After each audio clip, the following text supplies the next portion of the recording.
माननीय सदस्य श्री सुरेश महात्रे जी. सुरेश महात्रे. धन्यवाद अध्यक्ष महोदय.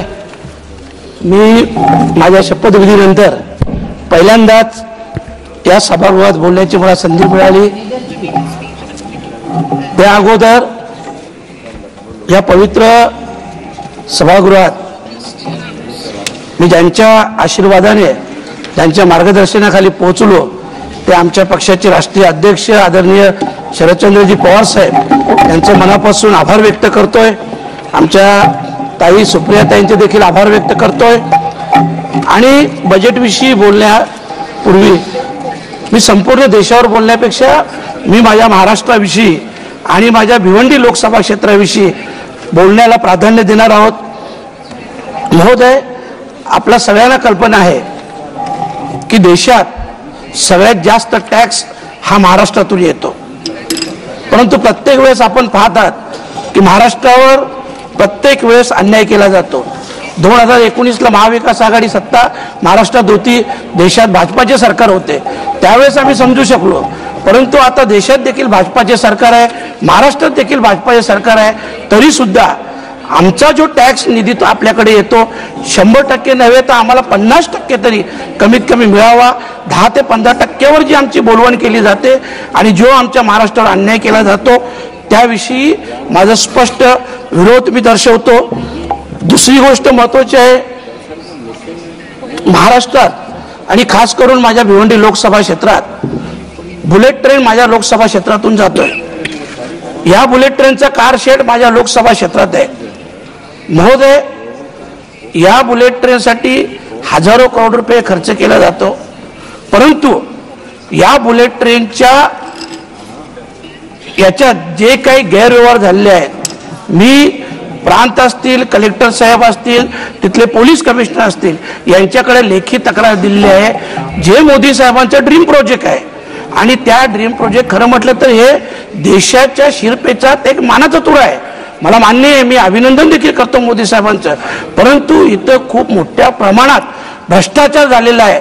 काहीशे करोड रुपये हे परत रिव्हॅल्युएशन करून 2020ला एका जागेचं एका स्ट्रक्चरचं व्हॅल्युएशन 100 रुपये केला जातो. परत 2024ला त्याच जागेचा त्या स्ट्रक्चरचं व्हॅल्युएशन 500-600 रुपये केला जातो. असा काहीशे करोडचा अपव्यय हे झालेला आहे. कारण बघा, आपण एवढे 1000 करोड रुपये जेव्हा मंजूर करतो तेव्हा त्याच्यावर निर्बंध देखील असायला पाहिजे, लक्ष असायला पाहिजे. आणि म्हणून मी नक्की आपल्या निदर्शनास आणून देतो की याविषयी आपण माहिती घ्याल, चौकशी कराल अशा प्रकारची अपेक्षा व्यक्त करतो. आणि ते बोलण्यापूर्वी एक मुरबाड ट्रेनचा आमचा विषय आहे. आपल्या माहितीसाठी सांगतो की स्वर्गीय नाना शंकर शेठ यांना रेल्वेचं जनक म्हणून संबोधलं जातो. आणि या नाना शंकर शेठचा जन्म हा मुरबाडमध्ये झालेला आहे. परंतु हा मुरबाड तालुका अनेक वर्षापासून रेल्वेच्या प्रतीक्षेत आहे. 2022-23 मध्ये मुरबाड रेल्वेला मान्यता मिळाली, 864 करोडचा प्रोजेक्ट बनवला. परंतु त्याच्यात आणखी लँड ॲक्वायरसाठी फक्त 1300 करोडची आवश्यकता होती. परंतु ते 1300 करोड 2022-23 पासून ऑगस्टपासून आजपर्यंत आम्हाला दिलेलं नाही. जर ते 1300 करोड दिले तर मुरबाडवासियांचं स्वप्न पूर्ण होईल. याहीपेक्षा महत्त्वाचं, जे रेल्वेचे जनक आहेत नाना शंकर शेठ यांच्या स्मृतीस खऱ्या अर्थाने आपण श्रद्धांजली वाहू असं माझं मत आहे. आणि मला विश्वास आहे की आपण हे 1300 करोड रुपये मंजूर करून या रेल्वेला प्राधान्य द्याल. महोदय, जेव्हा बुलेट ट्रेनचं आपण पाहतो, बुलेट ट्रेन पासून तुम्ही 20 ते 25 किलोमीटरच्या अंतरावर गेल्यानंतर आमचे जे काही रेल्वे स्टेशन आहेत, वाशिंद असेल, आसनगाव असेल, आडगाव असेल, बदलापूर आहे, अशा रेल्वे स्थानकात जर तुम्ही परिस्थिती बघितली, तिथले बाथरूम बघितले, तिथले बाकडे बघितले, वरचे शेड बघितले, एक शेड 1 करोडच्या शेडचे काम बदलापूर रेल्वे स्टेशन मधून 2 वर्षापासून चालू आहे, ते पूर्ण होत नाही. म्हणजे एकीकडे आपण बुलेट ट्रेन सारखा लाख करोडचा प्रोजेक्ट बनवतो, दुसरीकडे काही करोडांचा विषय आहे तिथे आपण जाणीवपूर्वक लक्ष देत नाही. ज्या मध्यमवर्गीयांच्या जीवावर ही रेल्वे एवढी फायद्यात आहे तर त्या मध्यमवर्गीयांकडे आपण आवर्जून लक्ष द्यायला पाहिजे. तिसरा महत्त्वाचा मुद्दा आहे की आपण शेतकऱ्यांविषयी चांगल्या योजना आणल्यात किंवा शेतकऱ्यांच्या मालाला भाव मिळाला पाहिजे, हमी भाव मिळाला पाहिजे, उत्पन्न वाढलं पाहिजे, पण हे सगळं करताना मी आपलं लक्ष आवर्जून महाराष्ट्राकडे वेधेन की सगळ्यात जास्त महाराष्ट्रात शेतकऱ्यांच्या आत्महत्या होतात. परंतु या आत्महत्येला जी काही भौगोलिक परिस्थिती असेल, जीही परिस्थिती असेल, या परिस्थितीवर मात करून त्याच्यातून मार्ग काढणे हे शासनाचं कर्तव्य आहे. परंतु गेल्या अनेक वर्षापासून हजारो शेतकऱ्यांनी आत्महत्या केल्यानंतर देखील आज पण ही सारखीच परिस्थिती आज आमच्या महाराष्ट्राच्या शेतकऱ्यांवर आहे. तर कृपया करून या गोष्टीकडे आपण लक्ष वेधलं पाहिजे, त्याच्यात मार्ग काढला पाहिजे.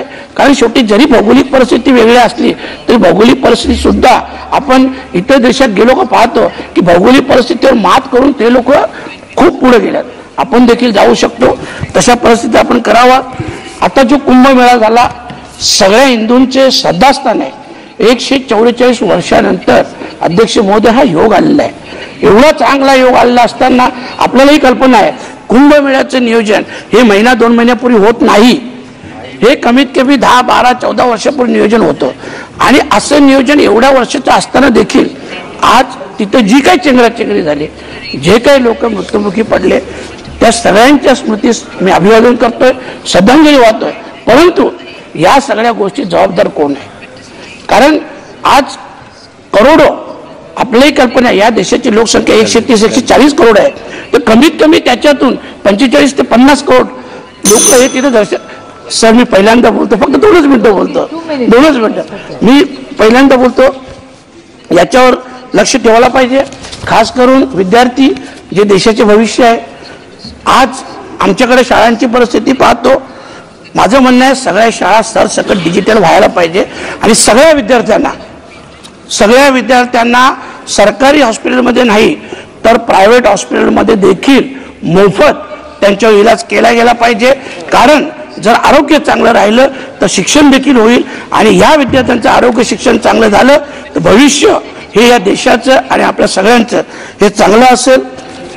एक गोष्ट मी 2 मिनिटात आपण अध्यक्ष महोदय, बीड परभणी सारखी परिस्थिती अब समाप्त कीजिए प्लीज. 2 मिनिट साहेब. बीड अध्यक्ष महोदय, बीड परभणी सारखी परिस्थिती माझ्या भिवंडी लोकसभा क्षेत्रात उद्भवत आहे. माझ्या भिवंडी लोकसभा क्षेत्रात एका गुन्हेगारावर 14 केसेस होतात. 14 cases. No time, man. Deadline, boss. Crazy all nighter. जामीन मिळाल्यानंतर तो आरोपी पुन्हा 6 गुन्हे करतोय. तडीपार असताना 2 गुन्हे करतोय. 50 दिवस झाले पोलीस त्याला अटक करत नाही. तो आरोपी सार्वजनिक कार्यक्रमात लग्न विवाह असेल, टुर्नामेंट असेल, जाहीररित्या फिरत असतो. माझं म्हणणं असं आहे की ही बीड परभणी सारखी परिस्थिती माझ्या भिवंडी लोकसभा क्षेत्रात येऊ नये. आणि खास करून जे खासदार निधीचा विषय झाला त्याच्यात नक्कीच आपण वाढ करावी. कारण 6 मतदारसंघ आहेत. थँक्यू. आपण माझं ऐकलं त्याबद्दल मनापासून आपल्याला धन्यवाद देतो, आभार व्यक्त करतो. थँक्यू.